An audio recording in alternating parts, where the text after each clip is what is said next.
이에 예수께서 무리와 제자들에게 말씀하여 이르시되 서기관들과 바리새인들이 모세의 자리에 앉았으니 그러므로 무엇이든지 그들이 말하는 바는 행하고 지키되 그들이 하는 행위는 본받지 말라.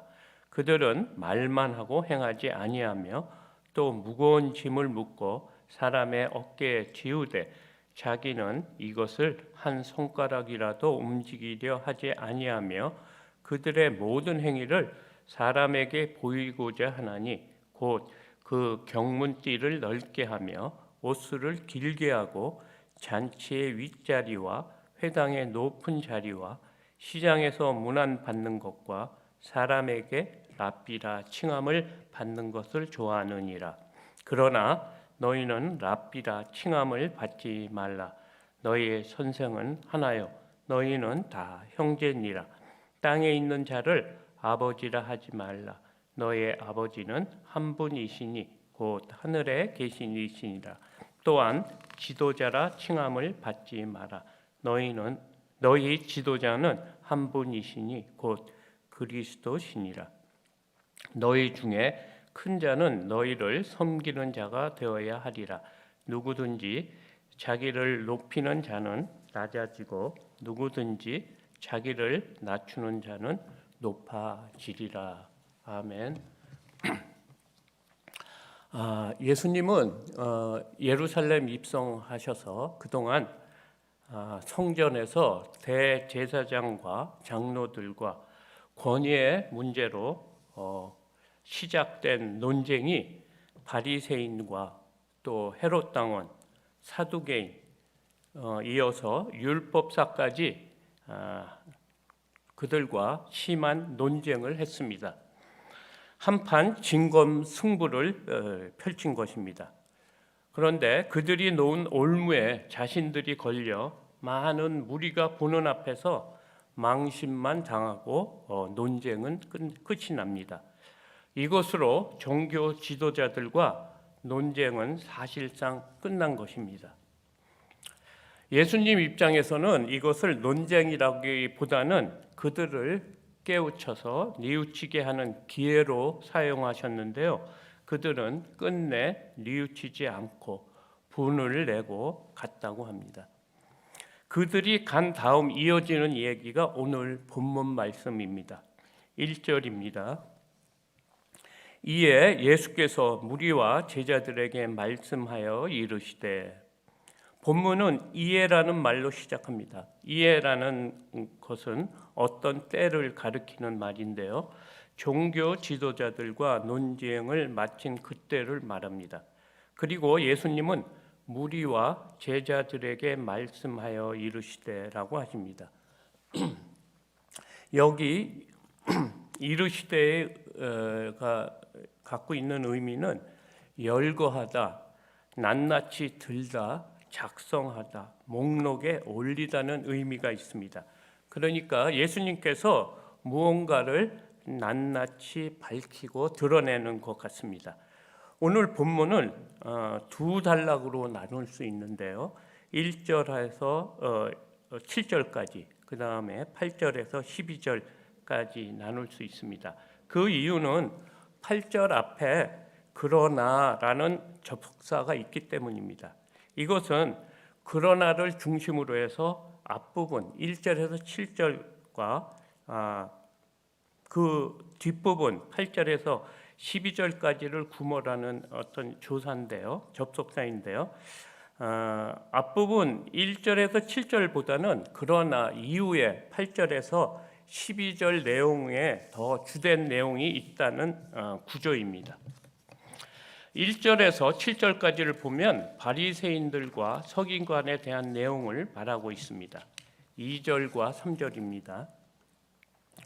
서기관들과 바리새인들이 모세의 자리에 앉았으니 그러므로 무엇이든지 그들이 말하는 바는 행하고 지키되 그들이 하는 행위는 본받지 말라. 그들은 말만 하고 행하지 아니하며. 예수님은 그동안 다양한 종교 지도자들을 만나 그들의 행위를 보시고 한마디로 평가를 하십니다. 그들이 갖고 있는 문제는 높은 자리를 좋아한다는 것입니다. 이것은 일종의 병과 같은 것인데요. 권력욕, 명예욕이 있다고 합니다. 모세라는 인물은 이스라엘 민족에서 최고로 존경받는 사람입니다. 그는 이스라엘을 대표하는 영적 지도자이고 그가 바로 율법입니다. 그런 모세의 자리는 최고로 높은 자리를 의미합니다. 그런데 오늘 본문을 보면 모세의 자리에 바리새인과 서기관이 앉았다는 것입니다. 그 자리는 책임감이 아주 높은 자리이고 또 출애굽한 이스라엘 민족을 잘 인도해야 하는 자리로 잘못하면 수많은 사람들을 죽일 수 있는 자리이기 때문에 희생과 헌신을 감당하는 자리입니다. 그런데 그들은 모세의 자리에 앉아서 자신들이 감당해야 할 책임과 희생은 내려놓고 그 자리가 주는 좋은 것들, 존경받는 것과 대접받는 것에 익숙해져서 스스로 큰 자가 된 것 같습니다. 이것이 자리가 주는 힘입니다. 그래서 항상 말씀 선포하는 이것이 사역의 꽃이라고 한다는 것입니다. 4절과 5절입니다. 또 무거운 짐을 묶고 사람의 어깨에 지우되 자기는 이것을 한 손가락이라도 움직이려 하지 아니하며 그들의 모든 행위를 사람에게 보이고자 하나니 곧 그 경문띠를 넓게 하며 옷을 길게 하고. 여기 무거운 짐이란 율법을 잘 지키게 하기 위해서 자신들이 만든 어떤 실천 강령과 같은 것인데 아주 사소한 것까지 규칙으로 만들어서 무려 613가지 조항을 만들어서 가르친다고 합니다. 그리고 그들은 자리가 주는 힘으로 언제부터인가 모세가 되었다고 합니다. 그래서 당연히 모든 율법과 하나님 말씀을 지킨 것으로 착각하고 사람들에게 은혜스럽게 보이려고 경문의 띠를 넓게 하는 것과 또 옷을 길게 하는 것에 힘을 쓴다고 합니다. 여기 경문이라는 것은 테필린이라고 불리는데요. 어떤 조그만 옛날 성냥갑 같은 곳에 신명기 말씀, 쉐마의 말씀이 적힌 종이를 거기다 넣고 이마나 가슴에 묶고 다닌다고 합니다. 그 경문의 크기에 따라 경건의 차이가 있다고 해서 가능하면 크게 만들어 달고 다니면서 매일 말씀에 따라 사는 것이라고 보여준다고 합니다. 그리고 옷을 길게 하여 거룩하다는 것을 시장 어기나 잔치자리 또 회당에 가서 사람들에게 보여준다고 합니다. 6절하고 7절입니다. 잔치의 윗자리와 회당의 높은 자리와 시장에서 문안받는 것과 사람에게 랍비라 칭함을 받는 것을 좋아하느니라. 여기 거지 나사로 이 얘기에서 매일 잔치를 베푸는 부자가 연상이 됩니다.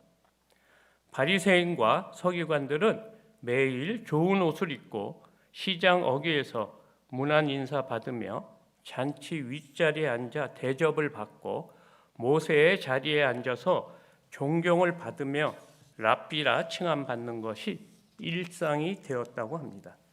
그래서 하나님께 받은 축복을 이러한 풍요한 삶을 사람들에게 보여주면서 믿음의 증거이고 나처럼 복을 받으라고 자랑한다고 합니다. 이것이 그들에게는 말씀대로 산 것이고 열매를 맺은 것이고 포도원에 가서 일한 증거라고 합니다. 지금 예수님의 상황은 어떤 상황입니까? 3일 후면 십자가에 달려 돌아가실 분입니다. 예수님의 마음은 얼마나 애가 탔겠습니까? 종교 지도자라는 사람들이 하나님도 제대로 모르고 자기가 주는 좋은 것에 중독이 되어 있는 것을 보고 얼마나 화가 나셨겠습니까? 내일 본문부터 그들에 대한 7가지 화를 말씀하십니다. 예수님은 그들의 증상을 분석하고 정확한 병명을 말씀하시는데 바로 위선의 병, 외식의 병이라고 합니다. 이 병이 한번 걸리면 아편과 같이 중독성이 심해 끊지 못하고 서서히 죽어간다고 합니다. 그들이 많이 공부한 것도, 경문의 띠를 넓게 한 것도, 옷을 길게 한 것도 모두 잔치의 윗자리와 회당의 높은 자리에서 높임을 받고 시장 어귀에서 존경받기 위한 것이라고 합니다. 하루라도 이런 대접을 못 받으면 견딜 수가 없고 잠도 못 자고 불면증에 시달린다고 합니다. 자신이 좋아하는 환각에 빠져 무엇이 믿음이고 무엇이 하나님의 뜻인지 알지 못하는 바리새인들과 서기관들을 보시고 예수님은 무리와 제자에게 이런 병에 걸리지 않도록 극약 처방을 내리십니다. 극약 처방이라는 이유는 예수님께서 무리와 제자들에게 명령형으로 말씀하기 때문입니다. 먼저 첫째 처방입니다. 3절입니다. 그러므로 무엇이든지 그들이 말하는 바는 행하고 지키되 그들이 하는 행위는 본받지 말라. 그들은 말만 하고 행하지 아니하며. 여기 첫 번째 처방이 무엇입니까? 그들이 하는 행위를 본받지 말라입니다. 본받지 말아야 할 행위가 무엇입니까? 지금까지 1절에서 7절까지 말씀하신 내용입니다. 한마디로 높은 자리에 앉지 말라는 것입니다. 상석에 앉아서 높은 자리가 주는 여러 가지 혜택들이 사람들을 변하게 만든답니다. 아무리 강직하고 겸손한 사람이라도 사람은 사람이며 사람은 똑같다고 합니다. 높은 자리가 주는 힘을 당해내는 사람이 없다고 합니다.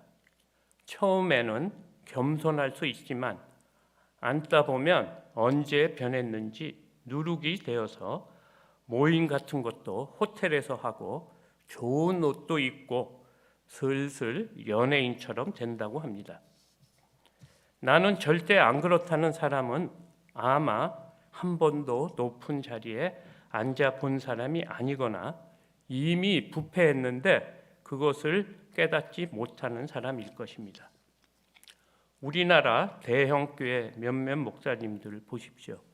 교회를 대물림하는 것, 그런 거와 같습니다. 개척할 때는 얼마나 겸손하고 순수했겠습니까? 높은 자리에 있다 보면 물질이 주는 달콤함에 눈을 떠 다 넘어간다고 예수님은 두 번째 처방을 주십니다. 8절에서 10절까지입니다. 그러나 너희는 랍비라 칭함을 받지 마라. 너희 선생은 하나요. 너희는 다 형제니라. 땅에 있는 자를 아버지라 하지 마라. 너의 아버지는 한 분이시니 곧 하늘에 계신 이시니라. 또한 지도자라 칭함을 받지 마라. 너의 지도자는 한 분이시니 곧 그리스도시니라. 어떤 칭함을 받지 말라는 것입니까? 첫 번째는 먼저 랍비라 칭함을 받지 말라입니다. 랍비가 돼서는 안 된다는 것이 아니고 칭함을 받지 말라는 말입니다. 여기 칭함을 받다는 부르다, 이름을 짓다, 불리워지다라는 의미가 있습니다. 그러니까 랍비라고 불리워지지 말아야 한다고 합니다.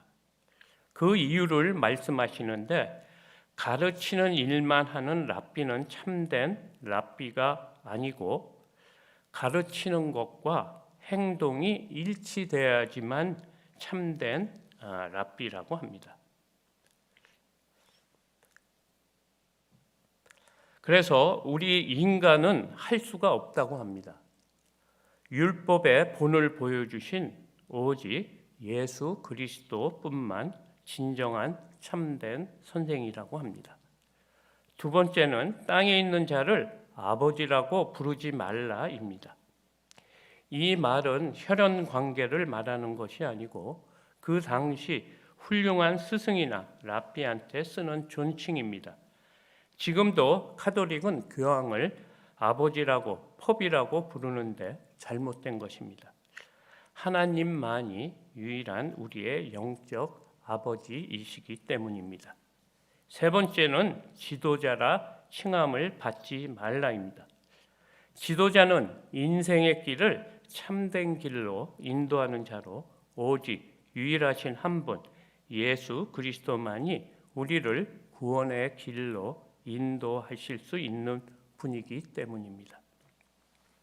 이 세 구절을 보면 창조주와 피조물의 관계를 말하고 있습니다. 너희들이 칭함을 받는 자리는 높은 자리이고 그 자리는 만물의 창조주 하나님의 자리라고 합니다. 그리고 너희들은 모두 똑같은 피조물이고 너희들은 주 안에서 형제이고 자매라고 합니다. 마치 몸으로 본다면 여러 지체와 같다는 것입니다.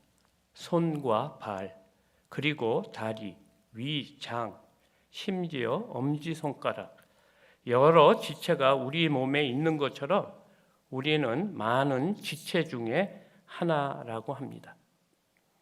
많은 지체 중에 작은 것 하나라도 다치거나 없으면 얼마나 불편하고 이상합니까? 이렇게 우리들은 서로 연결되어 각자 맡은 역할을 통해서 몸이 제대로 움직이고 활동할수록 돕는 역할을 한다고 합니다. 만약 어떤 한 지체가 아프면 모든 지체가 아픈 것을 느끼는 것처럼 교회는 서로 다른 기능들이 연결된 한 지체와 같습니다. 몸의 지체처럼 교회가 주님의 사역을 위해 세워진 것이 직분입니다. 이 직분에는 높고 낮음이 있는 것이 아니라 얼마나 많이 섬기느냐로 큰 자와 작은 자로 구분된다고 합니다. 11절과 12절 말씀입니다. 너희 중에 큰 자는 너희를 섬기는 자가 되어야 하리라.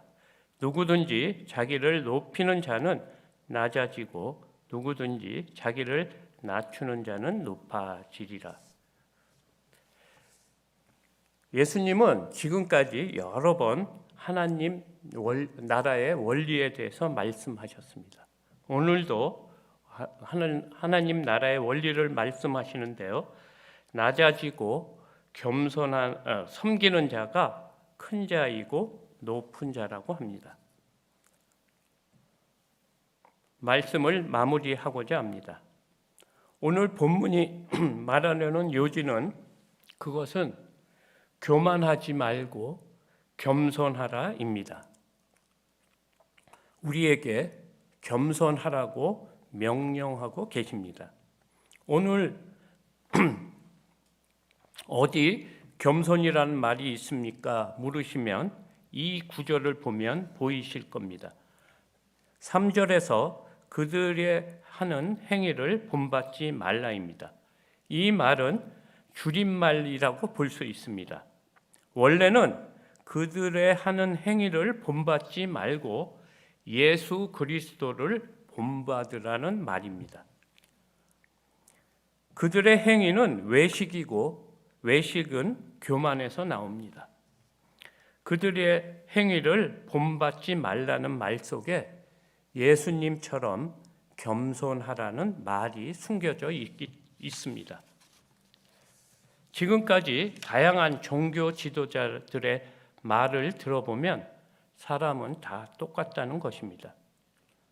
우리는 다르다고 생각하십니까?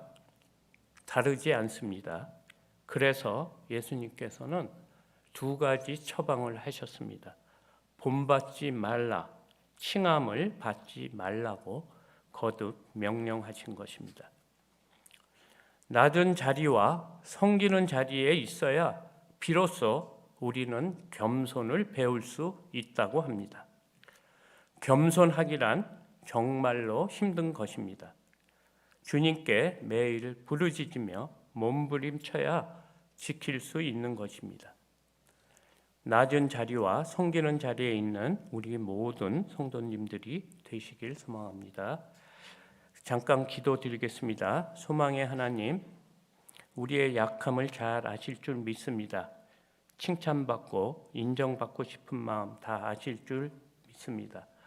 아직 저희가 주님이 어떤 분이신지, 십자가에 달려 돌아가신 그 은혜가 무엇인지 잘 모르고 내 감정만 의지하는 믿음이 있습니다. 그렇습니다. 십자가에 달리시기까지 주님의 낮아지심과 겸손하심을 깨닫는 은혜를 주시옵소서. 성령님의 역사로 겸손함을 배우고 지키게 하여 주시옵소서. 오늘도 병상에 있는 성도들을 기억해 주시고 환부를 만져주시사 기적을 경험하게 되는 귀한 하루가 되게 하여 주시옵소서. 우리를 너무 잘 아시는 예수님 이름으로 기도드렸습니다. 아멘.